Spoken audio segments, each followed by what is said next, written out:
Electro and Bono Movie Power Hour.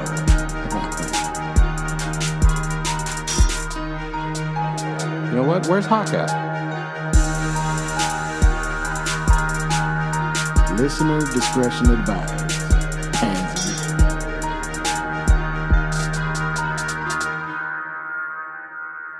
in. Welcome to the Electro and Bono Movie Power Hour. I am Electro, of course. Yo, what up? This is Bono. And we are back again with another exciting edition of the Movie Power Hour. We're movie lovers here, of course. We talk about all movies, the theatrical experience, and watching it at home on the Blu-rays and the streaming. And we love to talk about movies, and that is what we do on this podcast, Bono and myself. This year, 2025, man, it's had some hitters. And there's one in particular that kind of stands out as people have singled it out as, whoa, this movie is one of the best of 2025. And I'm talking about Sinners. So this movie, when was this film released? April 18th. So right before it came out, I mean, we'd been seeing the trailers for a little bit. Right. I thought that the trailer looked good. That first trailer, I think they had not revealed it was a vampire movie, but I could tell it was a vampire movie. I don't know about you. You can tell it's a vampire movie? Yes. I could tell that that's where it was going. Okay. When you watched that first trailer, do you remember that or? I don't remember. Or did you know this was a vampire movie going in? I had no idea. You did not. Are you serious? No, dude. At all. It was a shock to you during the film. It was a pleasant surprise, yes. Wow, that's cool. I could tell right away what was going on.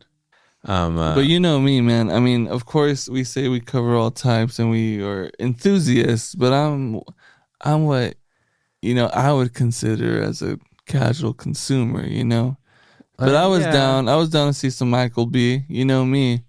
So. You know me. So I had to do it. And if I even watched the trailer, maybe. I don't remember. But I'll go into these playing movies a lot, like in front of other movies for like a couple of months. I feel like I saw the Sinners trailer like a good amount. Yeah, I don't know if I'd been to the movies that much during that time or even before that, to be honest. But I went. You need to be logging your shit on Letterboxd, pal, so you can keep track. I guess so. Of your life. Be like, oh shit, I went to go see Sinners this day. I can tell you when I saw Sinners. Let me see. I watched Sinners on April 21st. Right after 420, huh? Why not 420? I don't know. I watched Warfare on the 13th. Nice. Drop? Have you seen Drop? Drop? No, that's the antenna climbing movie. Antenna climbing? What's that one called? Fall? Yeah, that one's called Fall. This one's called Drop. Okay. It's not bad. I think it's like on Peacock right now. Fucking Fight or Flight, the Josh Hartnett action movie. I watched that. Friday the 13th remake. I watched Friendship, that Paul Rudd movie. You know what I'm talking about? No. Dogma, Ballerina, How to Train Your Dragon. 28 years later. Have we talked about 28 years later? No. Have you seen it yet? I didn't watch it. Fuck, Bono. That's what I mean, dude. I haven't gone to the theater in a while. Okay, so you watch a lot less movies than me. A whole lot less. Again, you're obsessed with this thing. I like going to the movies. You have less time to go to the movies. You used to be somebody that would go to the movies a lot with me. Okay, You're right. Your life circumstances have changed. You don't have a family. You don't have time. Right.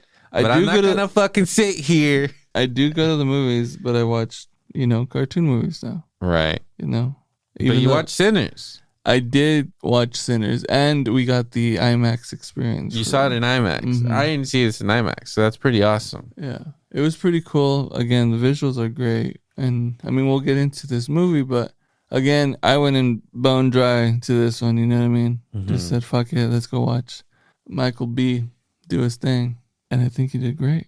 What have you been hearing? What do you read about when it comes to this? Not only what you think about it. Well, before this movie comes out, the trailer comes out, I'm like, I like everything I'm seeing here. I like the director, Ryan Coogler, who directed the first Creed movie, maybe the first 2 Creed movies. Okay. Have you seen those? Yeah, I saw Creed. I mean, not bad. Go on. I never saw Creed 3, but the first 2 were fine. I did not like Michael B. Jordan that much, and I didn't like him that much in Creed. I'm surprised, but also not surprised. Didn't like him that much in Creed. Like, I don't know. I haven't rewatched it in a while, but I remember him annoying me in Creed, and I was like, I don't like this guy. He's kind of. I mean, that's just the way. Maybe just the way the character is written and stuff. He's kind of what, dude? What are you trying to say? He's like a dick. I don't know. A tool, huh? Yeah, he seems toolish. So I wasn't a big fan of his, and I can't really let's look at his fucking filmography. Let's see his work. Let's see here. Well, we know that you love him in Black Panther. He's very good in Black Panther. He crushes it. He's the best thing about Black Panther. Wow. Okay. I can see that, though. That's what makes Black Panther a good movie. That it has a relatable bad guy that you're kind of rooting for. Right. He's been in a lot of the TV shit. He was in Hardball, of course, the Keanu Reeves classic. Oh, hell yeah. Back in 2001. Yep. And he's in a bunch of television. He's in Gears of War 3. P.S. Till death, though. I don't give a fuck. So he came out in Red Tails in 2012. Some generic plane movie that I've never seen. Has a 5.9 out of 10 on IMDb. Okay. Chronicle, that found footage superhero movie. You remember that one? Oh, yeah. It was pretty good, actually. I have no recollection of him being in that movie. No, not at all. Oh, I remember I enjoyed the movie when it came out, but yeah, no recollection. Fruitvale Station was the shit that kind of got him noticed, I think. And it was directed by same guy, Ryan Coogler, and it's a true story of some shit that went down. It got some good buzz, 7.5 out of 10 on IMDb. Oh, he was in the Fantastic Four, the 2015 failed attempt at Fantastic Four. I didn't even know they had a fucking in-between one. What the fuck? What do you mean? Yeah, it's got a 4.3 out of 10 on IMDb, if you could believe it. I've never seen it, but I don't know. There's no way that the other one has such a low score, which I hate, the other Fantastic Four movie. I'm surprised you watched the new Fantastic Four. 5.6 that movie had. Oh, no, 5.7. And then 5.6 is the Silver Surfer Part 2. But this new version got a lower rating than that. And that's fucking crazy. I can't imagine a movie could be worse than that Fantastic Four. That's a special thing. Same year he comes out in Creed, so I think that one is what really kind of he was a new generation's Rocky. People were into get introduced to the Rocky character maybe that hadn't seen it before. If they're fucking asshole, the parents didn't show them Rocky. I don't know. Black Panther, of course. He was in this thing called Fahrenheit 451 that got a 5.0. Creed 2. He was in an Alicia Keys video. Okay. Gonna have to check that out. Without Remorse. Don't know what that is. He was in Space Jam. He was in Wakanda Forever. I never watched it. I don't think I watched that either. Creed 3 did not watch. And I think Sinners. You watched Creed 3? I believe so. Did you like it? I don't remember. I do not remember. I didn't watch it. No fucking Rocky in it. Yeah, well, it's time. I mean, he's still kicking. Have him in him while you still can. No, you Creed. Hey, your father Apollo, he's a pretty good guy. Pretty good. Pretty good guy, yeah. Oh, yeah, Apollo Paulie was it. Anyways. We're talking Sinners, guys. Sinners. Got time for fucking for the my Italian for my stallion. Stallone impression Or Stallone in general. I ain't got time for that Hey, come on.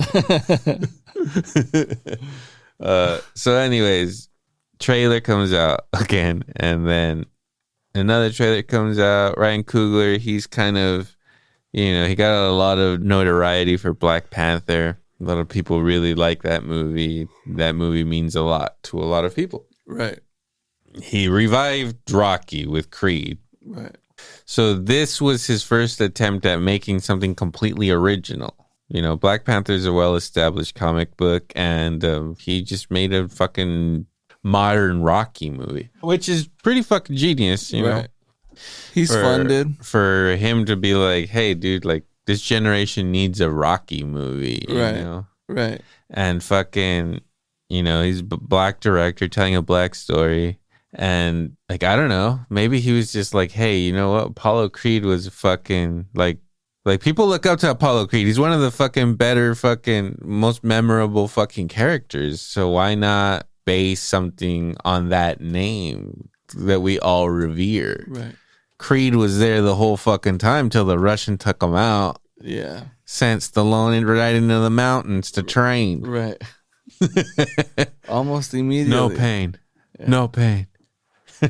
We'll do a Rocky episode at soon. Some point. But even still, I'm like, ugh. But this guy, he's gonna make a completely original story, and then the reviews start coming out, and the reviews are all 10 out of 10, fucking masterpiece. I've been hearing the word masterpiece like a lot in this movie's reviews.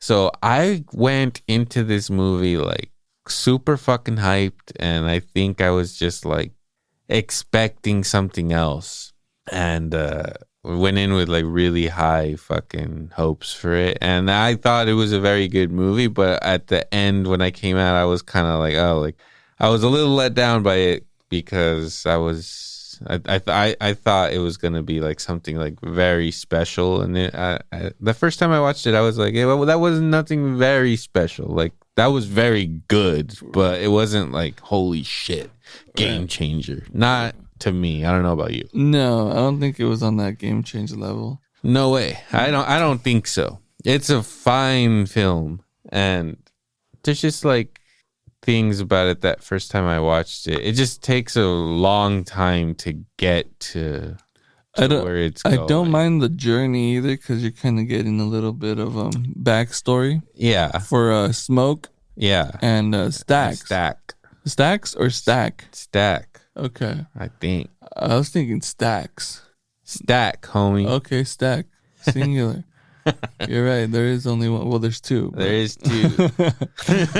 But I did like that, right? Different persona. They give you the mysterious approach up front. Who are these guys? What are they? You hear things about them. I liked it. I liked all of that.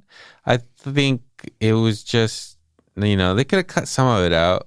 I appreciate that it does really make us care for these characters, so that when shit starts going down, like, you feel bad when you're seeing all these good people like fucking succumb to vampirism. Right.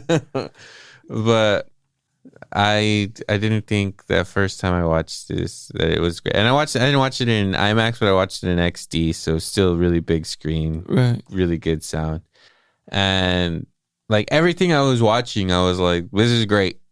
But like I kept kind of like waiting to be awed. And I don't think I ever really was, because that's what I was expecting, to be awed by something in this movie, to be like, wow. And I don't think that ever happened for me. Do you think Homie's acting chops have progressed? They're great. He's really good in this movie. But do you think that like if he had to split it between characters, meaning I feel like obviously Smoke is the gentleman one, right? Is he the? Yeah, I think so. The brains behind the spoilers for sinners. He's the one that doesn't turn into a vampire, right?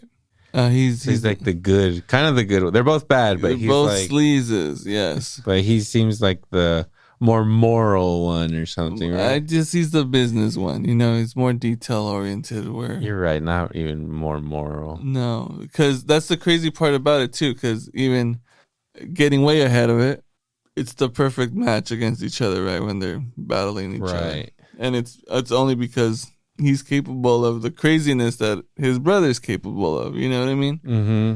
So I did like that, even though it was kind of placed on the low.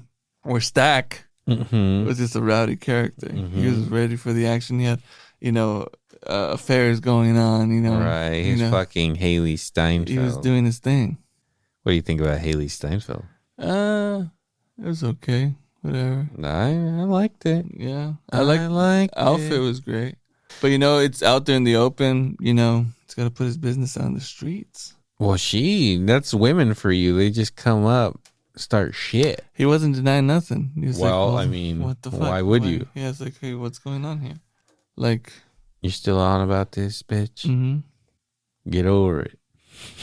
I need some music and I need drinks. Yeah, and well, obviously this movie is very music heavy, and all the music's great. I love the fucking blues, so hearing blues music throughout the movie and showing homage to the blues, and I mean, to me, I see this and I see like, was it Son House, or so who was the one that supposedly sold his soul to the devil? I have no idea. It's like a famous blues guitarist. Let me find out here. Robert Johnson. Robert Johnson. So yeah, that was the folk tale that Robert Johnson went to the crossroads, sold his soul to the devil to be able to fucking play like that. And I feel like, this was a very Robert Johnson character you're seeing on screen, or just like old school blues. Right. Like those guys is who's being represented here. And I really liked all that because I really like that music and stuff. Right. You know who I did like? Motherfucking Delroy. Crushing. He's just a fucking class act every fucking time, dude. I mean, fucking disrespectful that son of a bitch wasn't nominated or won an Oscar for The Five Bloods, dude. Mm-hmm. He fucking crushed it. Brings it every movie. time. And he crushes it in this fucking movie. And he crushes it in everything, I think. Yeah. The One, elevated at least 25% by the fucking presence of one Delroy Lindo. Absolutely. You know how much credibility he brings? Cred. It's a lot. Fucking had a fucking baby face fucking Statham next to him trying to take lead. Mm-hmm. We're going to talk about The One at almost every episode until we do it. Then we'll stop. And maybe now Delroy. Delroy fucking crushes. What? She can be me. Don't you talk about my wife. That sounds like Ryan Reynolds. Exactly. I don't know why I remember that. Why that line sticks in my head. Sometimes I'm just at work and I'm just like, that sounds like Ryan Reynolds. Right? Yes. And that's the fucking power of fucking Delroy Lindo. Mm-hmm. The fact that I remember some obscure fucking line and I think about it randomly. So that's what they're bringing into this passion, love for the game. I love fucking Delroy so much Lindo. Swagger too, dude. Dude, if I met Delroy Lindo, I'd be legitimately intimidated and scared that he would like yell at me and crush my soul. Dude. Right. If Delroy Lindo told me off, I don't know if I'd be able to recover from something like that. I might be fucking changed forever. Wow. Well, I agree, man. I think so, man. He came with it. He came fucking with it. Yeah. Loved it. So yes, it's I think it takes place in the 30s. This film, 1932. Okay. How do you keep feeling about a movie that shows you the end right at the beginning and then comes back to? They keep doing it. Right. I guess it's, a proven fucking formula, but I feel like, I don't know, sometimes I wish they wouldn't do that so much. Right. Present the finale. Yeah, they basically show you a flash of the fucking final battle that they're gonna have. Right. And like, okay, so what did you think about that the first time you watched it? If you didn't know it was a vampire movie, what the fuck did you think happened there? Just some massacring, dude. Some crazy shit. You know why? What did you think this movie was about then? I just thought it was sinners. I thought it was some racist shit, some South Country racist shit. It was. I mean, for sure, but I mean, like, I thought it was gonna be primarily that, like that, you know. I wasn't thinking some Django shit. I wasn't thinking that, but I was thinking, okay, well, if this dude is gonna put a stamp on it, it's gotta be somewhat clean, even though it's dirty. You know what I mean? It's gotta be rough and rugged. But I think, you know what? I think the preview that I watched, or the little thing that I watched, was the scene of him holding the Tommy gun, right, and just blasting it. I don't know if that was. I remember that clip in particular, yeah. And I saw that, and I was like, oh, it could be some gangster ass shit, because he looks pretty gangster. You know what I mean? He's jacked. You know, so I was like, where the fuck? What's going on here? So I'm just thinking, boy, just went on a murderous spree, did some damage, and got up out of there. Right. Because he's gangster. It was going to be a gangster movie? Just a gangster fucking clan movie. You know what I mean? Right. Which it was. I mean, yeah. It was. Yeah. But yeah. It was not that. No. But also not bad. I mean, it was very good. The movie's very well made. The music throughout, like, this is, like I said, basically a love letter to music, and specifically the fucking blues here throughout this film. And then they just show, there's a scene that people are calling great, supposed great moment in this movie. Right. And it's the scene where, so Smoke and Stack are these two brothers, and they have a cousin. Is it their cousin? I believe so. Sammy Moore, that's the name of the character, Sammy, played by Miles Catton, who had never acted before. This is the first time he's ever on screen, and he was great. Yeah, he was cool. He was very good. So anyway, this guy hadn't acted before, but he could obviously play the fucking guitar. He had a good singing voice. So again, movie's kind of like a love letter to the blues and stuff. So he's supposed to be one of these once in a generation like talents. Like, this guy has some talent that like fucking transcends. Yeah.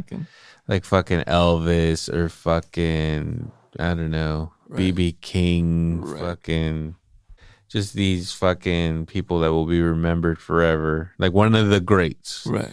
He just has that in him. So his talent moves people and shit. So there's this scene where his song and everything, his sound is just like transcending time, and showing you all of the different pathways, like eras of music throughout history, from mostly African American, but also there's also Asian people in the movie. I don't know, they're Chinese. Yeah. And it also shows like their fucking ancestry, which is really cool. But it goes through like everything from like drum beating in Africa, jazz music, and Jimi Hendrix, and then eventually rap and fucking DJing and hoochies fucking shaking their asses and stuff. Mm-hmm. The hoochie mamas, of course. Yep. The hoochie coochie mamas. Mm-hmm. They had to include them. So what did you think about that scene? The scene was dope. Again, in IMAX, it looks fucking gorgeous. One of the main issues with that scene in particular is that even though you're getting premium audio, music is still music, and it still needs to fall on a fucking time. So like the way things were synced wasn't the best. Right. But then again, it's like, did they do that on purpose? I mean, I'm sure. Because you're traveling through and all this type of stuff. And I mean, that's how I want to believe it. You know what I mean? The guy who scored this movie is guy just won an Oscar for the score for Oppenheimer. Okay. So, I mean, I'm assuming the motherfucker knows what he's doing. For sure. But I don't know.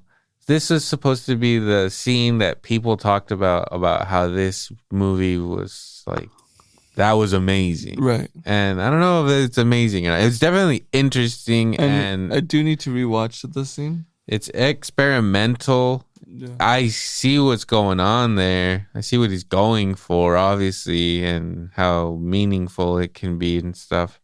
But I can't say I was like wowed, completely wowed by it. No, and it recently was put on HBO Max, so I rewatched it, and on second viewing, I liked it like a lot more than I think I did the first time. I appreciated it a lot more. Right, is a right. better way of saying it. Right. Now that I like my expectations of what it was were out the window, and now I know what I'm gonna watch, and I sat down and watched it. Like, I appreciated it a lot more. Right. I still think that they could have cut some. They could get to the vampires a little sooner. I mean, still have a good story, but like, you know, maybe you could shave away some of that shit. Right. But then at the end of the movie, it ends up paying off, because like when these characters start dying, you feel for them because you know and care about them. Yeah. Yeah, so when like spoilers, like Michael B. Jordan's or which one is it? Smoke? He's the good one, or is it Stack? You feel bad for him when he has to, when his brother dies and shit, and then when his baby mama dies, like, you know, like you feel for him because, you know, you see how much he loved her and that they like lost a baby. See, there's good fucking you're over here complaining. character development in this film, but then it is a lot. And, you know, I just wish the vampires came in a little sooner, because also, like, who's the fucking vampire in this movie? Jack O'Connell. Mm-hmm. He's fucking good. Crushes. And I just, like, I left this movie wanting more of him. Like, man, like, I really wish we could see more of this character. Got him a little more. Yeah, I can see that for sure. I think it was kind of like the space for it to be like a gangster South movie to the vampire ratio. I think it was okay. You know, it wasn't too much of like, I mean, sure, we got enough. I like the creepy element. I like that it wasn't just like a fucking swarm of vampires that just took everyone out in one sweep. You know, I like the mimicking emotion and kind of being like the dead body and shit. Like, that was really cool. Right. I like that instead of the sophisticated fucking vampire who's plotting to kill, you know? Right. Well, he's kind of like a cult leader or something. Yeah. He's kind of presenting being a vampire as a fucking release from fucking the pain of life. You know, come over to the fucking dark side. Right. We all fucking love each other over here. You know, we fuck whoever we want. Right. Doesn't matter. Doesn't matter to me. Shouldn't matter to you. And like, it also shows the Irish side of fucking folk music and stuff too, and fucking river dance. There's a fucking wild swing in this movie where they start river dancing. I didn't mind it. I respect it. Right. That he was like, and now, you know what? I'm going to throw a river dancing scene. No, you're not. The fuck I'm not. Watch this. Yeah. Jack, get out there. I've been around the world. Remember how I told you to watch those Lord of the Dance fucking videos? Get out there. Now's the time. You're the Lord of the fucking dance, buddy. No, I liked it. I like how their eyes look. Yeah. Creepy. Like the red glowing eyes. And that's what I mean. Like the whole creepy side of it. I like that creepy element. I like the vampires, and I like how they made them look. Yep. That's why I wish there was more vampire shit in it, because the vampire shit in it is so good. And I like how they keep the fucking old school aspect to the. You have to invite them in. That was really I love cool. that. That was really fucking cool. I love how this movie just accepts vampires immediately. They're like, we need garlic. We fucking like it's from Dusk Till Dawn, buddy. Like, I think the director claims that From Dusk Till Dawn was not the inspiration for this movie. How can it not be? What the fuck are you talking about? Which I mean, maybe. I mean, they're very different movies, right? But they just share something super similar. That it's about brothers that are fucking criminals that end up in a fucking bar with fucking vampires. They're very different in tone. Right. From Dusk Till Dawn is a silly ass fucking good time. I love it. Salma Hayek looking hot as ever. That was the only missing element for this one. Right. And you know what I like too is one of the bros was with Haley Steinfeld, you know, cute looking white chick with fucking black attitude, makes her a little hotter, right? Right. So one of them's got like the hot white girl, and the other one has like a more normal looking woman who's not like a fucking 10 from the country. Yeah, and you know, she got a little extra meat on her. She doesn't look fucking like a supermodel or something, and that's one of the more realistic things that they're actually showing in movies. Like, right. Dude, something's like, you know, not everybody's fucking beautiful. Like, right. You can fall in love with a normal looking, not perfect looking person. And, I mean, I appreciate that. Yeah, From Dusk Till Dawn had Hayek at full top perfection. Top, you know, tits out the whole nine, which we've all known to worship. Nice ass. Great ass. In this one, you didn't get that from Homeboy. No. She did have some milkers on her, though. She did. Massive. They were like, you know, if we're going to go in, we're going to have to go a little more real. You're still going to be turned on by her. But it's not the fucking ideal. It's not what you think of right away. Right. It's going to take some time to adjust. You process, but you'll get there. Once you do see it, you'll appreciate. You'll recognize that they doubled down. They couldn't get high. Wait a second. We're gonna go the other way, so we're gonna add more. What do you guys think? Bigger. We can't. Bigger. Yeah, we can't compete. You can't compete with that. Oh man. So they went that route, and yeah, you're right. It added more feel. More realism. Yeah, more realism, more attachment to that character. Because you're like, man, he's just trying to make some dollar. You know what I mean? Yeah, he's got this tragic backstory where he wronged this woman or something, left her behind. They lost a child, you know. Pretty bad. Yeah. Pretty bad. There's something there. And then that, at the end of the movie, that like resolution between them, that's pretty fucking beautiful and stuff. And like, spoilers, one of them dies, and when he dies, like, he has like a acceptance, like a good death. They don't show him die, but they basically little Maximus rejoining his family, right. You know. Yeah, you see where he's a little From Dusk Till Dawn. Let's steal a little bit of Gladiator just to get it right. Just enough. Sprinkle it on there. Yeah. I don't mind it. I think it was done tastefully. And again, the movie looked fantastic. And maybe because I watched it in IMAX, I think it elevated. It definitely did, yes. So it's kind of weird, but I do get what you're saying. Of course we want more vampire shit, man. I always want more vampire. I want a movie about the main vampire, you know? I think he said he's not going to make a sequel or something, but that would be good. I would like to see that. This guy just like taking over generations of people. Right.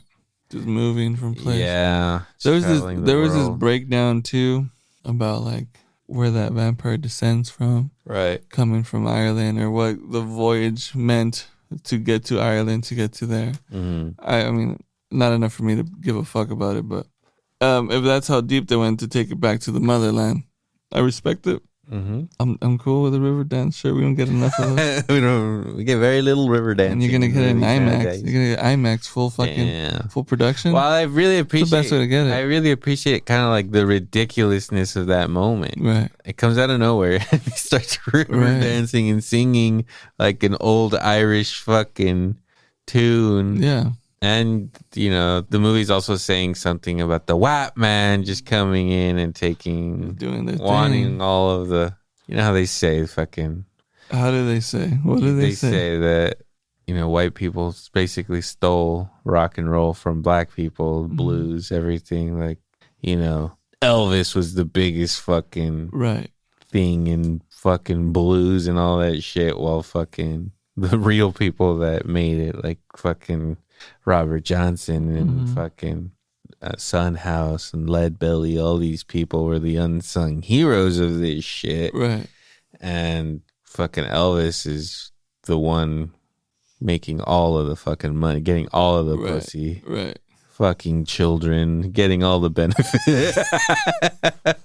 Marrying fucking children. Well, Sunhouse fucking dies poor and shit, you know? Right. So took from the black man. So that, I think, movies also kind of like, you know, bringing that up too, you know? These whites are going to come in and steal our shit.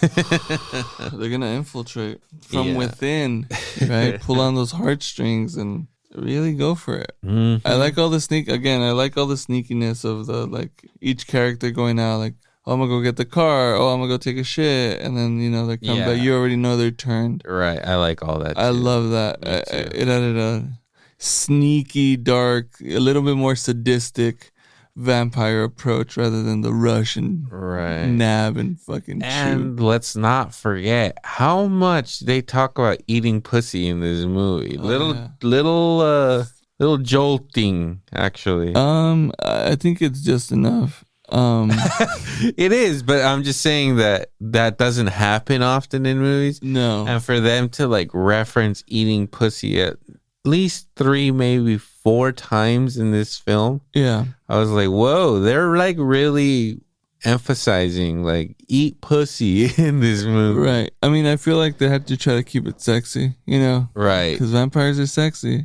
There wasn't a lot of sexy vampires. You know what I'm saying? You have Michael B looking great. He looked top notch. And I'm sure there was somewhere in the contracts like there's no one that can be better looking than him. I'm gonna take care of this. And I'm not mad at that. I'm just saying they had to balance out the sexy. Typically in a vampire movie, you'll see some sexy, you know, garms and some cool shit, you know. Oh, yeah. Salma Hayek. Do I need to say that again? Salma Hayek. I mean, are you kidding me? Some of the best cleavage ever put on film has been from vampire movies. Bro, you know what I'm saying? Top cleavage. Top of the line. So I think a good... doesn't get better than that. It's the standard. Vampire cleavage? Are you fucking kidding me? Standard. If you want to see some good cleavage, please. Throw on a vampire flick. You're going to see it. Doesn't matter where it came from. It's not in Sinners, though. Nope. No titties. So they had to try to keep it sexy somehow. Yeah. Eat the box. Eat the box. You know what I mean?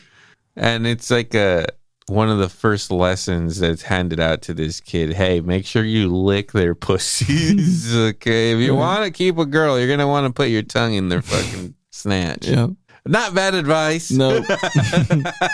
Lessons in this movie. Not bad advice. Don't welcome vampires into your house. The way to a woman's heart is through her pussy. And you're going to want to lick it. Lesson 2. Lesson 2. If you don't eat pussy, you might get killed by a vampire. Yeah. Anyways, the whole when the brother turns into a vampire, just like the sadness you feel for the other brother, that was just like, dude, this dude was the one I was doing everything for. It was me and him. Right. And now this dude's gone, you know? And the fact that he's still there too, like all this shit is great stuff. Right. Good drama. The crazed bitch. That was really cool. That turned homeboy because he was just like, "Fuck, I'm gonna have to take down this bitch." You know what I mean? Right. You know, just to get out of the way. There's a full-blown party going on. I like how when she kills or turns Stack, after that she has like just the bloody face. I really liked her as a vampire. I thought she was very good. She was really good in this movie too. As just a sassy ass broad. It got very sexual right at that moment. Very fast. You know, at least she had sex with him for a little bit before she turned him. Yeah, I hope he came. That's all I can say. Sure he did. She went for it. Because that would suck, dude. Yeah. I come and you kill me, I'm fine. I'm fine that's with pretty that. good. That's a good trait. If I haven't come, I'm like about to come and then you kill me, fucking Gone Girl style. Fucking NPH goes down in that movie. I see. Or I don't know, maybe he was imagine coming and dying. That's what I was about to say. You want the ultimate rush? All right, there's no blood in your fucking head, okay? You're at fucking max peak, ready to blow. All endorphins all over the body. Everything at once. Oh my god. Time it perfectly and you don't even know what happened. You will die fine. You will die you won't care. Yeah, you won't care that you're going. What the hell? I'm a vampire now. That was crazy. I came and I'm a vampire. Damn. Next level. So that's what he got. That's what I don't hope he got. He got that. He achieved that. I really hope so. He achieved that. Ultimate fucking orgasm. That's the way to go. Yeah, that was good. Yeah. But yeah, immediately you get sad. You kind of see all of this shit going to shit. You know, at first you think, well, we're not going to welcome in. That's fine. There's a fire. There's fires going on. And at that point, too, like, I felt like everyone should have died no matter what. Fuck it. Right. Just kill them all off. Well, they basically all die, right? I mean, yeah, technically. Except for the kid. That's it. Who later on comes out full circle. Right. But I did enjoy the movie. I didn't think that it was going to be the best thing ever. Right. You know me again. I don't listen in or tune into like what people say about this shit. I just wanted to see it. And I think it was good enough. It was pretty good. Yeah. I enjoyed it. And I'll probably buy it at some point when it's a little cheaper. Mm-hmm. I think the more I rewatch it, I'll probably enjoy this film. What was the budget on this fucking thing? It grossed what here? 500? Let's see. 90 million modest. Right. And 278 worldwide. I mean, US and Canada. That's a good amount of coin though, dude. 90? 365 wow. Worldwide. Well, 90 million, that's not a bad budget. Like it's big, it's a lot of money, but it's not 200 million. Right. 365, I mean it's not bad for a fucking original vampire movie. That's what I'm saying. It's no fucking Twilight or any crazy stupid shit like that. I know you're all about those and whatever. We don't have to go deep into that. Twilight episode coming series. Oh, it's the new. It's gonna have its own podcast. the Twilight podcast. Yeah, breaking down minute by minute, frame by frame. Let's slow it down. Why don't we slow this down, guys? I'm talking way too fast about these Twilight movies. Let's slow down. We know that's your goal, but not today, dude. We got a 97% on Rotten Tomatoes. Like, see, that's like super high. That's like not a lot of movies are. Yeah, it's no 9. I'll tell you 97%. That's so close to 100. Well, but it's also because it's been a while since From Dusk Till Dawn. We really haven't had something like this in a really long time. So maybe some people think it's fresh. I'm sure a lot of these people do not know what the fuck From Dusk Till Dawn is. You're right. This is a version of that story that probably people wouldn't have seen if it wasn't for this. From Michael B. Mm-hmm. He's like, I really like that movie. I'm so in for this. Right. I'm going to be both of them. Yeah. You're going to pay me double. That's double the acting. That's next level. You should, right? Mm-hmm. I think you should. Definitely should. I should be getting twice the amount. Pouring it out here. I'm with Big Mama, with the milkers. You gotta pay me double. I want my bank account to be as big as those titties. Weigh those, and then weigh stacks of hundreds. Same way. Equivalent. You match that. I'm in millions. Million per pound right now. Yeah. That's 40 million. 7.6 out of 10 on IMDb, 96% audience score. All right, what do you give it? I am at like I'm like at an A2 because of the IMAX experience. Right. That definitely did hook it up. Pretty cool. Very cool. I mean, this could change in the future, but I'm thinking like a 7.8. Okay. The first time I watched it, it was maybe a 7.5. It went up to 7.8 when I rewatched it. Okay. And yeah, it was really good. And then Ryan Coogler actually got this deal of a lifetime. He made the deal with, I think Universal put this out. Mm-hmm. Or Warner Brothers. It might have been Warner Brothers. I don't know who. He gets the rights to this movie. Like, he keeps the rights to this movie, I think, and like has them for, like, he doesn't have to worry about like, he could do whatever the hell he wants. Fucking. Yeah, he got like a lot of creative freedom, and he gets to, at the end of the day, own his movie. It's not the studio's fucking movie. That's pretty cool. So that's, I don't know if it's like he owns it now or he's going to own it very soon, like in 5 years or 4 years or something. Right. Like, it will be his, which is cool that a movie studio would fucking give the respect like that to a filmmaker. When again, a little apple bashing coming your way. When a studio like that doesn't even respect you enough to put your movie in the movie theater or make a physical copy of it, and then if it gets taken out of this streaming service, it's gone. Right. It doesn't exist anymore. Right. So for a fucking studio to show that much care for a director and be like, hey, bro, you could own your shit and you do whatever you want with it. You know, you could put it out, do different editions or whatever the fuck you want. Right. Maybe he doesn't do anything with it at all. But the fact that he has that power is pretty fucking amazing. That is cool. So fucking respect to that motherfucker for getting that deal. Not a lot of motherfuckers can pretty say next that. Level. Yeah, it's next level. Anyways, there was another. I mean, would you call that a fucking horror film? Is that a horror film? No, I don't think so. Yeah. Suspenseful for sure, but horror, no. Well, now we're gonna talk about a horror film, buddy. Mm-hmm. Bring Her Back came out not long after that. After Sinners, this was directed by the Philippou boys that made Back at it. Talk to Me, which was one of my favorite horror movies of that year, 2023 at this point now, or 23, I believe.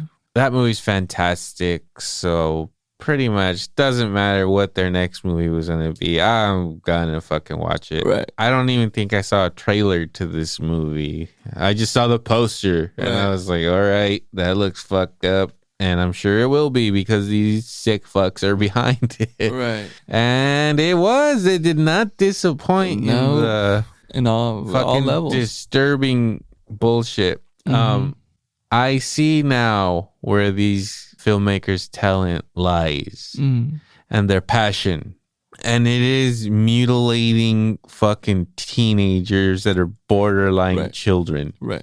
Can't do it to the kids. Very fucking effective. My God, I think this movie, I did not turn away. I will say I fucking watched every fucking second of that horribleness. I don't understand. I would want to say that most reviews I've read or heard, and from fucking the people I watched it with, they all fucking closed their eyes or turned away during some of the stuff in this movie. There was literally nothing. There was 2 points in this movie that were so disgusting. Disgusting? Don't give me this. What are you talking about? This movie's also doing the trauma fucking horror film that has been so fucking popular by like Ari Aster and Robert Eggers. This A24 style. All this horror is based on trauma. It's pretty horrific stuff.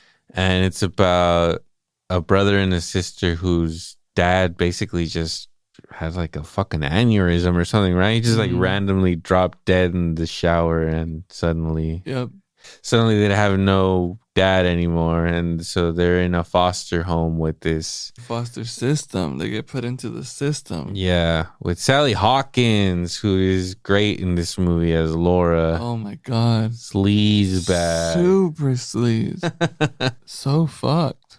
Evil. She's so good in this movie. They go to a foster house with this.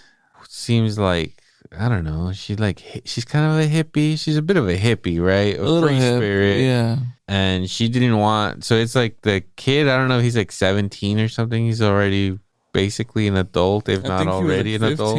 No, I don't think he was out of the system. Because he was going to be. Oh, you're right. He was going to basically adopt 18. her. Yeah. So he was gonna. So that was his plan. And this woman didn't want him. Just wanted the daughter, who's also fucking blind. So another fucking thing to feel sorry for these kids for. Like, one of them's traumatized by the sight of his dead dad laying there naked, and then fucking the sister obviously doesn't have a visual of it, but she like tries to give him like mouth to mouth or something, doesn't she? And he was like seizing and blood coming out of his mouth and fucked up. Pretty gross. Is that one of the scenes you were talking about that you had to turn away from? No. Okay. No, but I'm just saying it sets up the same thing I like in Hereditary, like in fucking Midsommar. Like, these characters are deeply scarred by some horrific family tragedy. Right. Some real shit. Which I'm getting sick of the formula. And same thing with Talk to Me. Her mom killed herself and fucking demons. Okay? Like, I'm getting sick of it, but it still works. And executed it on this level. Like, I can't fucking deny this movie. I never want to see this movie again unless it's to show it to somebody that's never seen it, just to see the look on their fucking face for 2 moments in this film. Right. That would be the only reason I want to watch it, because this movie is fucking fucked up from beginning to end. It's not enjoyable at all. It's pretty miserable. Yeah. Like, you're just watching kids get put through horrible fucking things in this movie, and it's hard to fucking watch on an emotional level, and then in a very physical, grotesque manner. Especially with kids now, bro. Like, you love kid killing and shit. How does this sit with you? It's pretty bad because the traumatic disability type shit. Right. The awareness, you know what I mean? There's levels to that, and obviously, bro, I'm always now gonna associate with my kids. And, you know, Gio's autistic, and sometimes his awareness, even though kids are naturally unaware of danger or anything like that, his awareness to stuff is a little heightened. And it's terrifying to think, like, you know, even though this blind kid and her brother had a system in place to do that, you know, imagine she gets put alone and has no one to share this system of understanding of who she is. Right. It's a really horrific and fucked up thing to think about, and then to see it go down in that way. It's a little bit tougher to watch movies these days, man. Pretty fucked up. For sure. So when it's going that route and you see this essentially like a social worker, she's kind of like she's like an orphan. I don't even know what the fuck she just coordinates housing and shit like that. The main character? Yeah. I think she used to work in social work or something. Right. Like, she was like a main one. She something like that. Worked to the top, retired or some shit like that. Yeah, and now I don't think she works and is now like a foster mom. She had been doing it for like 20 plus years, maybe even 30, and was revered, like hide in plain sight shit. Really scary stuff, man. Right. Because then the situation of a kid in the system who doesn't have parents or is abandoned is really sad on its own. Right. Like, let's say a family that was broken up and getting back together, a person like that's in charge who really has some bad intentions. Right. And it's just like, that's around us at all time. That's what makes this movie that much cooler. You know what I mean? Yeah, she turns basically the adorable, blind, purely innocent sister against her brother, who's the only one that's actually looking out for her. Right. And Sally Hawkins in this movie is one of the most hateable fucking characters ever. Like, it's up there. Like, when she, like, puts piss on the guy to make him think he's peeing himself at night. And she, just the way she psychologically fucks with him and turns his sister against him is so fucking evil. It's sadistic as fuck. Because the way she sees it. So you find out that she used to have a daughter and that she tragically died. She drowned? Did she drown? Yeah. Or something like that. So she had a tragic child death, and then I don't know how she found this fucking how to fucking bring a soul into another body video. Right. Like this fucking cult fucking YouTube video that's out there. Like, all right, so if you want to fucking summon the dead. Was it a video like that or was it VHS? Yeah, she was watching. Yeah, I think it was VHS. I don't know what it was. But okay, the cold open starts with that shit. And do you think she's a little girl recording? I don't know. Because there was a girl recording. There's really no explanation. The way I read it, it was just, I don't know. She came across it somehow. I don't know how. I don't know. Let's find out. Let me see. Okay. Because that's how I saw it. I was like, I think that's the bitch that was recording. You know what I mean? Possibly. They don't explain much of who those people are or what, but they just, it's something that they keep showing you throughout the movie, right? You don't know what exactly is happening, but there's a dead body and then some kind of ritual is done to bring somebody's soul or something back from the dead and to be put into somebody else's body. And like a sacrifice has to be made. And then what happens? Like somebody's eating somebody's fucking face or some shit. Like it's pretty fucked up. Does somebody hang somebody? Like, oh, there's a little bit of sinister vibe. Yeah, there's like a slow hanging. Pretty gross. Like just fucked up shit wall to wall in this movie. Right. So here on the Google, it's saying that it's never explicitly revealed on how she obtains the VHS tape.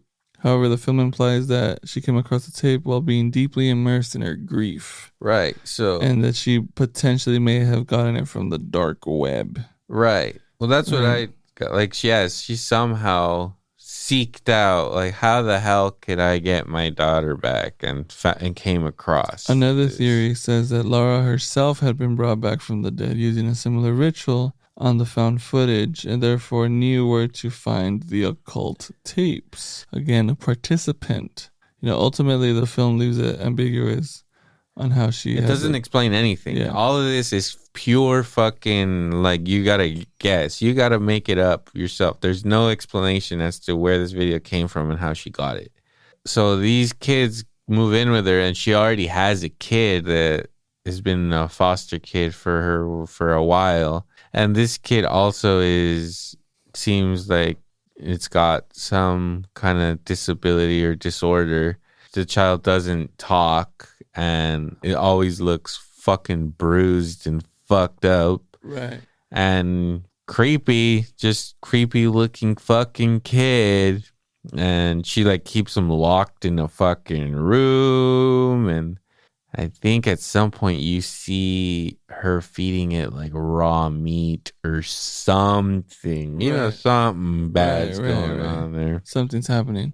And I mean, at the same time, you kind of think like, okay, she's extending herself to like troubled children, kids with disabilities and all that type of stuff. And again, like I mentioned, I cannot not draw the parallel in real life here, because I'm not saying that my son is to that level of autistic, but there are some that are nonverbal. There's some that just stand there, stare. Right. Can't associate on that level. And because Gio's involved in that and we go to these events that have that, of course, some families do have to deal with that. And you see that and you kind of apply it to this scary type movie and you're kind of like, that would be really terrifying in a situation like that. Essentially, not only are children already helpless, right, but a helpless child is pretty fucked. Yeah. Pretty sad.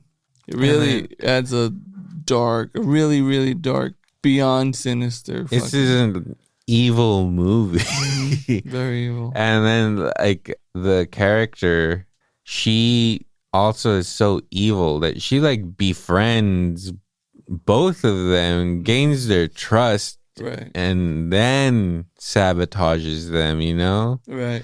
It's like super evil. Like, you know, she gets them fucked up to like kind of gain their trust and then slowly starts pitting them against one another and shit. Right. So yeah, they got the evil fucking kid there who's mute. And then here comes the horrific stuff. So like they leave the older one at home, the teenager, he stays, and then he starts hearing noises come from the fucking bedroom where the other one is being kept, and I think, I don't know if she's like bashing her head or he's it's a boy, huh? Yeah, it's a boy. He's bashing his head or something. So he sees that the kid's locked in there and unlocks the door and lets him out. And he's probably like, oh, he's probably hungry. So he starts cutting up some fruit, and then he gets a piece of the fruit with a butcher knife and like hands it over to the kid, and then the kid grabs the knife. Right.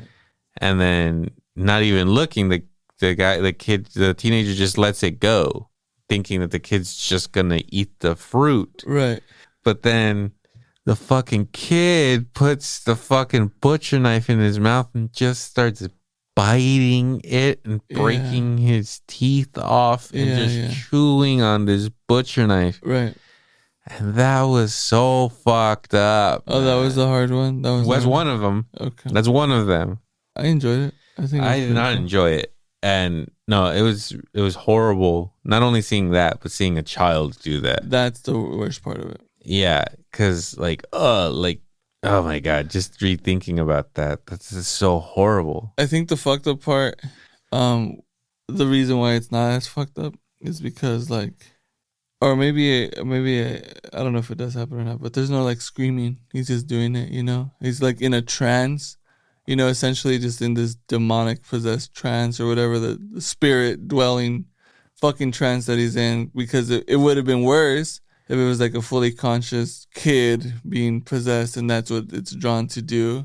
And you hear the screams and all that. That'd be really fucked up. This one was kind of more like, okay, well, this kid is gone, like full on entranced and possessed. And then later on in the film, the kid starts biting a table, trying to take chunks out of this table, just biting it, teeth breaking off. Still goes in for another bite, getting splinters all over his fucking gums. He's and hungry, mouth. Man. He's been locked in a fucking room. He's hungry. He needs to eat. And then he starts fucking biting his arm and literally taking chunks of flesh out of his arm. Yep. And then there's a point when there's like some loose skin and he just grabs it and just fucking rips it off like you're taking skin off of a chicken thigh or something. Delicious. That's the part where I think I was a little buzzed. Thank God. When I was watching this movie. Help. The only way I was able to get through that without looking away or like anything, I was laughing at how fucking insane what I was watching was. I was just like, oh my God. Right. And I think my girlfriend, like Lily has mentioned before, she's kind of fucking sick too. Like none of this shit phases her. So she was laughing, being like, oh fuck. And I just like joined her in laughing at how fucking insane what I was watching was. I was laughing at the fact that this was playing at a movie theater and everybody around us was squirming in their fucking seats, man. Yeah. Everybody was so shocked. And I was just like, holy crap, I can't believe this. Right. That they're showing a child do this to himself. Right. It's so fucking horrible. Right. It's pretty dark. And then at the end you find out that she has her daughter like in a fucking freezer. Yeah. And I think, so I don't know if she tried to put it into the other one first. So there was a demon in that kid, right? So she kidnapped the kid, put a demon in it. Mm-hmm. And then I don't know. So she was going to try to put her daughter into the blind little girl's body. And then I don't know if she had to sacrifice the other one to complete it or what. Because I think I saw some sacrificing going on in that video. Well, I think one of them dies so that the soul can enter, right? So you can essentially kill them. Unclear. You're really going by just the visuals. Yeah. They're not explaining anything about what's happening. You're kind of you're guessing what the fuck's going on. Right. Here. But I mean, best case scenario, that's probably it. You know what I mean? Because fuck all that. Right. Yeah, it was pretty harsh. I'll give it that. You know, the boy reminded me of a section in Resident Evil 4 where that like mindless zombie is out there with spikes, and you got to use the thermal scope to shoot the fucking organ. But it reminded me of that this careless machine that's so far gone, doesn't matter. It's gonna eat some shit. It's gonna do some gross stuff, you know? Right. I was always terrified of that fucking thing. It's very scary. But yeah, it gets to that, and the preserved body gets thawed out. You gotta thaw out the body, first of all. But then the child is like eating its face, right? Like it's part of the ritual to eat its eye. I don't know. Yeah, that's what happened. Yeah, there was a thing. I believe there was something about. No, I remember seeing somebody eat somebody's face. Mm-hmm. But again, we don't know what the hell's going on. True. Very true. Yeah, but that's what I'd like to see. You know what I mean? What's also horrible when she gets defeated and this little kid that was possessed goes back to normal. And now he's just crying all fucked up. Yeah. Like, I was like, oh my God. Brutal. Like, kill this kid, Brutal. dude. It's like, the shit that this little boy went through in this movie is horrific. Dude, humans will endure some shit, bro. I can't. Children even more so, dog. Oh. It's pretty gross. It's really gross and really dark. But it's a bold move by these guys, the Philippous. The fucking Philippous are not here to fuck around. No, they're not. They're like, you want to go see something horrific? This is a horror movie. You want to see something horrific? Right. Here you go. Mm-hmm. The fucking most innocent fucking thing of this little boy who's been kidnapped. Right. It's just gonna we're gonna put him straight through hell. And then we're gonna fuck with a little blind girl. Pretty dark.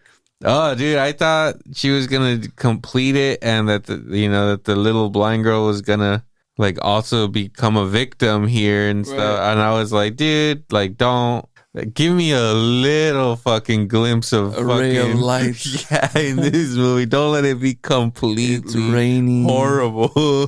Pool is full. Don't be that. You've been cruel enough. You killed the brother. Fucking dies. Right. Spoilers. Yep. He gets drowned in the fucking puddle, and that's so fucked up too. When the only fucking thing that this little girl had was her fucking brother. Yep. And he fucking gets fucked up, and his reputation tarnished. No one believes him, almost going to fucking jail and shit. Right. Because he's trying to protect his fucking sister. Right. Fucking fucked up. Brutal. Tragic end. It has like you said, a little glimmer of hope. And then Sally Hawkins, did she get shot or what happened? She dies, right? Yeah. Maybe she gets stabbed. Maybe the little girl stabs her or something. I can't remember. I think he had a knife and then she got it to use it. I think. If not, I'm also thinking of like Face Off. You know what I mean? Of much fucking lighter tone. Just add some more light to When this. I was a kid, I did think that one of the most brutal things in that movie was that they burn all of his fucking like bosses alive. I was like, fuck. As a kid, I was like, super damn. brutal. Yeah. It's not cool. Kill them, but you don't gotta burn them all alive. Yeah, no Castor Troy's no joke. I'm Castor Troy. Woo! That's why fucking Sean Archer really wanted to get him. He knew Right. he had to be stopped. So anyway, Face Off's a 10 out of 10. I'm surprised we haven't done a Face Off episode, dude. What the fuck's going on here? I don't know. We've watched that movie so many times. Dude, I'm telling you, I watched Demolition Man the other day too. You know what I mean? Please watch it as often as you can. We still haven't done an episode on that. RoboCop, another one. You know what I'm saying? Well, we just need to get in the studio more and put out these episodes. Yeah, man. But yeah. They deserve it. Absolutely. What do you give this movie? I like it. I like Talk to Me More. Yeah. But I would have to give it a solid 8. I'll give it an 8. Yeah, I liked it. It's a good story through and through.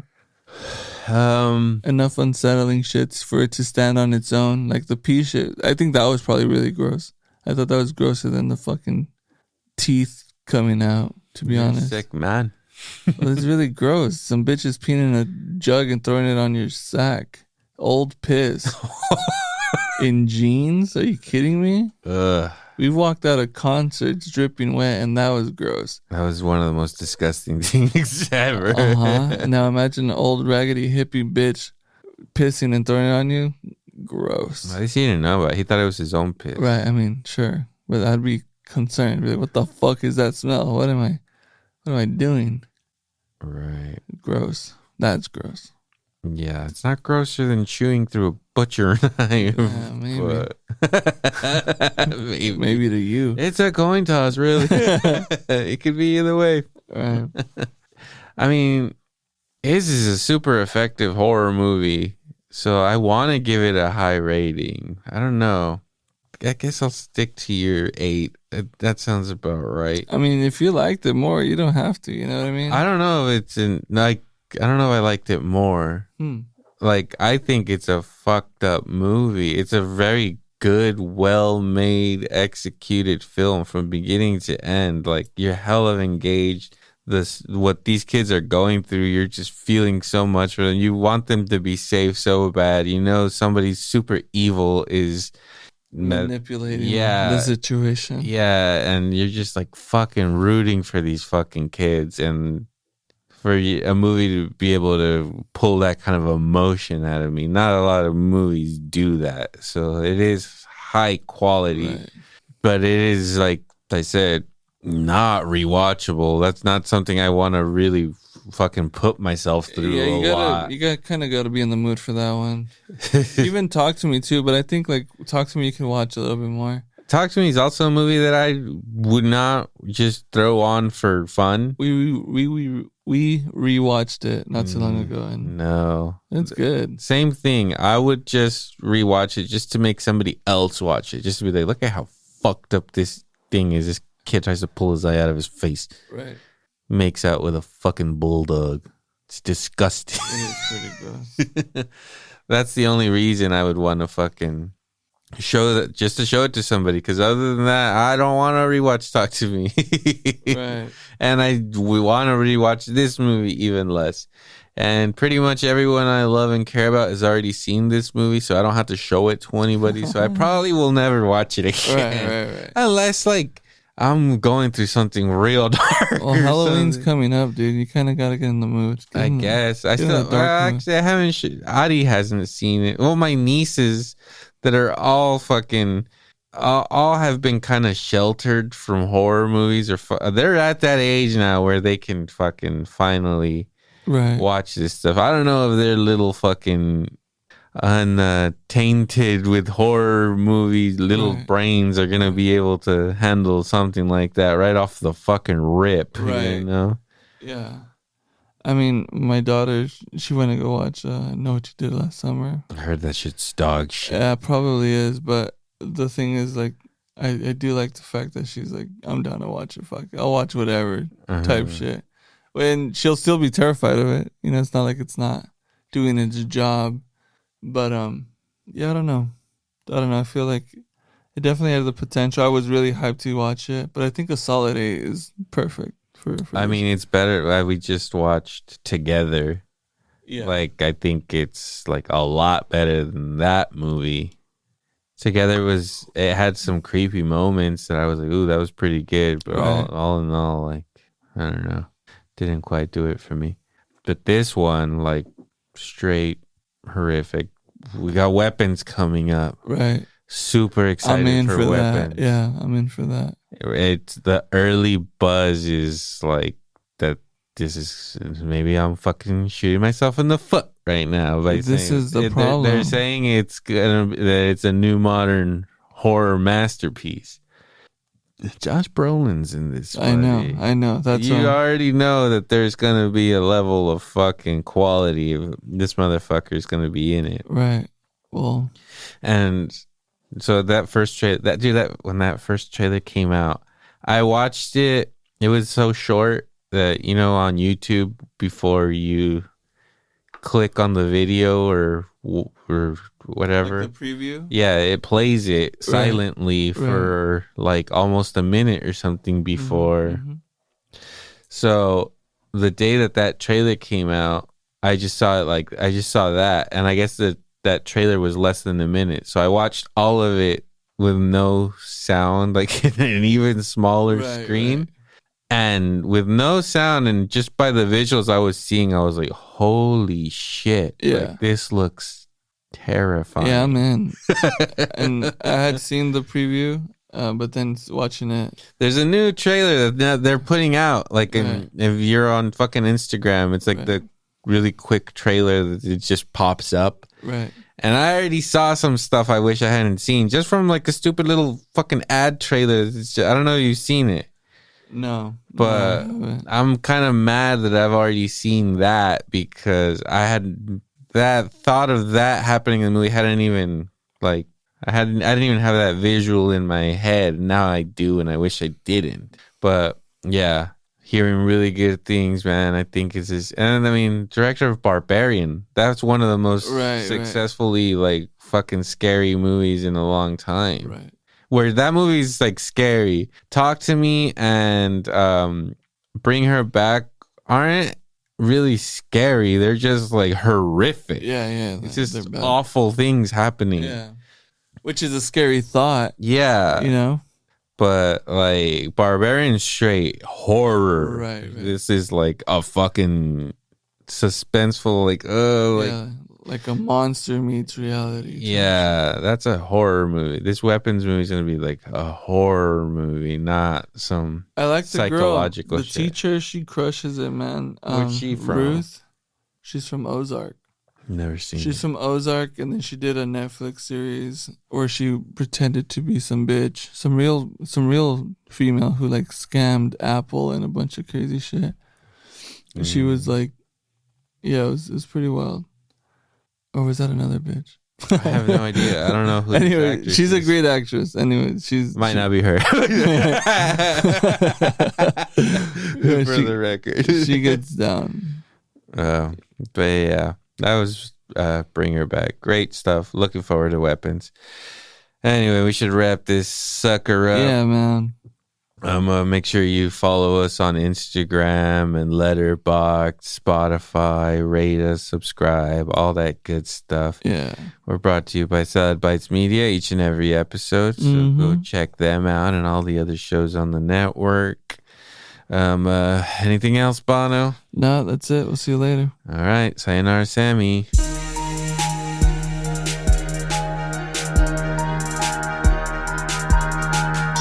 The Electro and Bono